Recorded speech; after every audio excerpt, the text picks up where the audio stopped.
Euh, Alors ça, c'est une question qui fait réfléchir.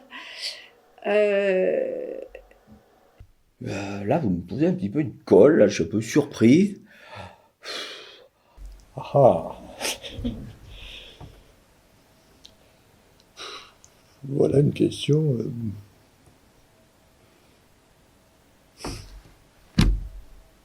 Une tenue inappropriée pour les hommes.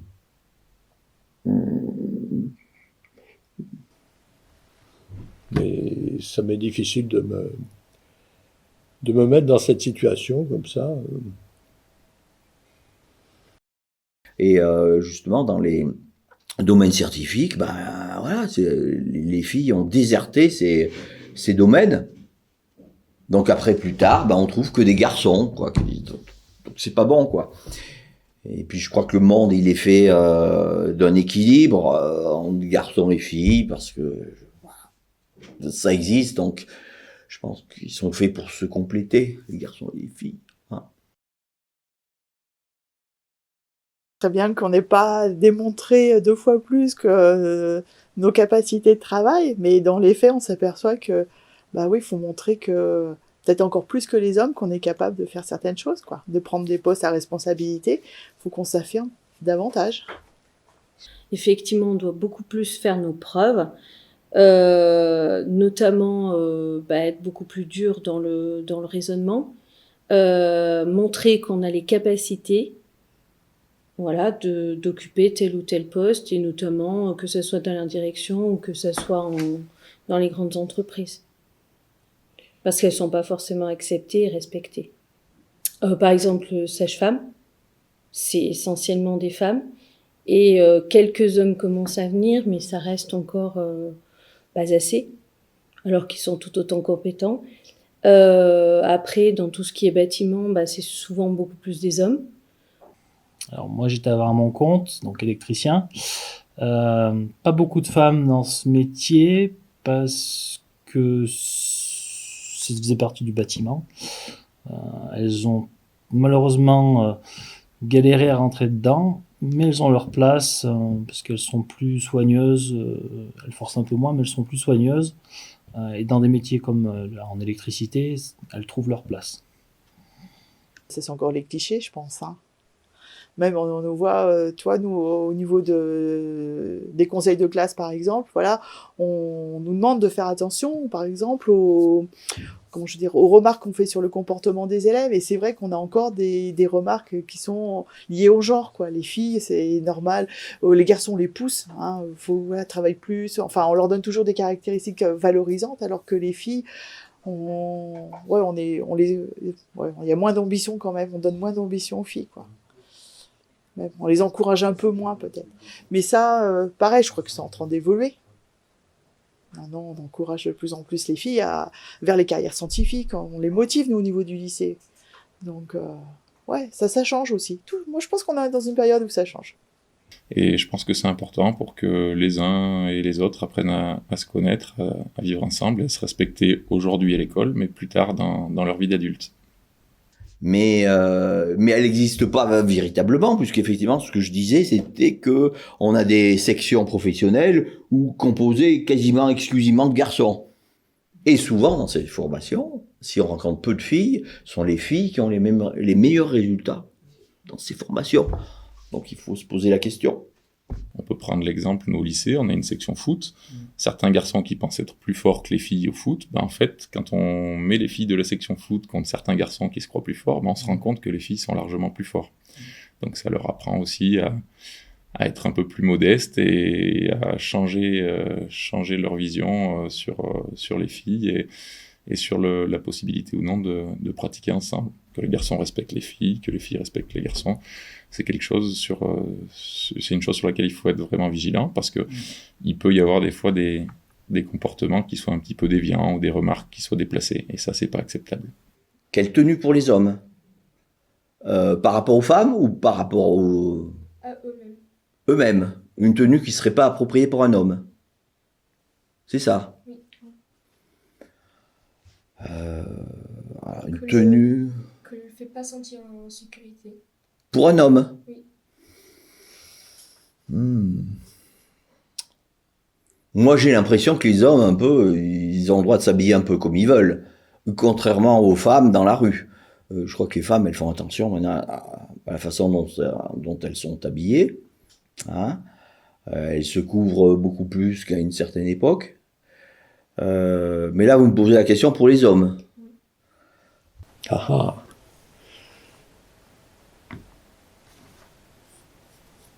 Alors, si on se met à la place d'une femme, les questions que vous m'avez posées sur le sentiment de sécurité dans la rue, je pense que si je me place en lieu et place d'une femme, ça peut être différent. Oui, je me sens en sécurité pour marcher dans la rue le soir. Ouais.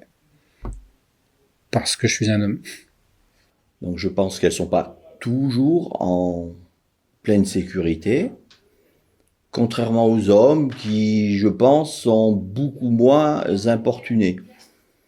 Alors ça peut arriver que les hommes voilà, soient agressés, par exemple, par d'autres hommes, hein, donc c'est de la violence pure, mais je pense que les femmes, effectivement, peuvent être importunées par rapport à leur sexe, bien sûr, au fait qu'elles soient femmes. Sans doute parce que je suis un homme, parce que je ne crains pas de me faire ni moquer, ni harceler, ni critiquer sur ma manière de me vêtir. Et donc je vis pleinement ma liberté quand je me déplace dans l'espace public. C'est pas le cas de toutes les femmes à tous les endroits. Voilà. Alors, je vais rebondir et je dirais que non, je pense pas que les hommes et les femmes ont les mêmes droits, parce que les femmes ont peut-être toujours dans la tête, à certains moments, qu'elles ne sont pas libres d'aller où elles veulent, quand elles veulent, par peut-être peur qu'il leur arrive quelque chose, ou d'une agression, etc. Alors, la provocation est dans le regard de celui ou de celle qui regarde la femme qui porte telle ou telle tenue, pour moi. Donc c'est pas une provocation. C'est jamais une provocation. Je ne réfléchis même pas en vous répondant, j'ai un point de vue très, très clair là-dessus. Ce n'est pas une provocation. Voilà, ce n'est pas une provocation. Je sais pas si je peux me livrer complètement, je vais pas le faire complètement, mais je vous dirais que non, c'est pas une provocation, ça ne doit jamais l'être. Enfin, ça ne le sera jamais, selon moi. Voilà. Pourquoi ? Parce que le jour où moi je le percevrai comme une provocation, c'est à moi à faire le travail de ne pas le prendre comme une provocation. Si on veut parler d'une provocation comme étant une provocation qui pousserait un homme à devenir incorrect et à penser qu'une femme est plus accessible parce qu'elle est moins vêtue et qu'on voit davantage de son corps, par exemple, eh bien c'est aux hommes de savoir comment dire, savoir être, c'est pas raisonnable, je trouve pas le terme, mais de respecter, quoi qu'il en soit, une femme, quelle que soit sa tenue vestimentaire, et de le faire savoir et de le transmettre, voilà, à ses enfants, à ses fils notamment, voilà. Alors, moi, je pense que le rôle des hommes, voilà, des jeunes hommes, ça doit être, s'ils ont des enfants, de les éduquer. Donc, notamment s'ils ont des garçons, mais même des filles, je crois qu'il faut les éduquer justement et les sensibiliser à ça et essayer de leur faire comprendre que une femme, une fille, elle doit être respectée. Et il faut lui apprendre comment on doit respecter une femme ou une fille. Mais je pense dès le plus jeune âge, parce qu'après, je pense que c'est trop tard. Bien sûr. Bien sûr. On ne peut pas définir les droits de la femme dans la rue sans participation masculine. Ça ne peut pas se faire que... les décisions ne peuvent pas se prendre que d'un côté, quoi. C'est pas possible. Il faudrait que tout le monde soit d'accord avec ça. Ouais, moi j'avais l'impression que ça a évolué, moi, cette perception des métiers, les métiers que féminins ou les métiers que masculins.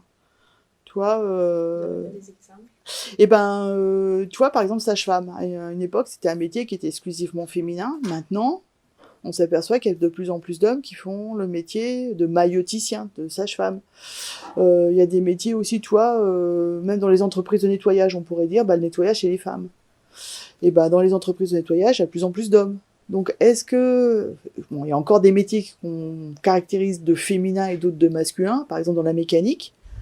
Tu vois bien, dans la mécanique auto, bien souvent, il y a plus d'hommes que de femmes, mais il y a de plus en plus de femmes. Donc, est-ce qu'il n'y a pas une évolution aussi des métiers et des représentations?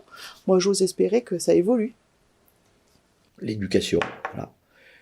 Et puis, je le vois dans les lycées, ce que vous faites actuellement, là, cette petite opération, si on fait cette opération, c'est qu'effectivement, il y a un problème et que les filles, dans l'espace public, vous ne vous sentez pas complètement à l'aise. Certaines. Alors, qu'est-ce que vous voulez faire de tout ça maintenant?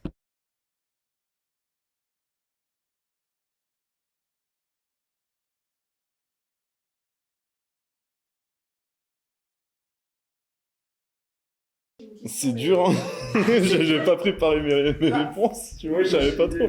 Ouais, c'est l'idée, mais c'est vrai que des fois on a envie de développer, mais ça vient pas tout de suite, tu vois. Donc là, ouais.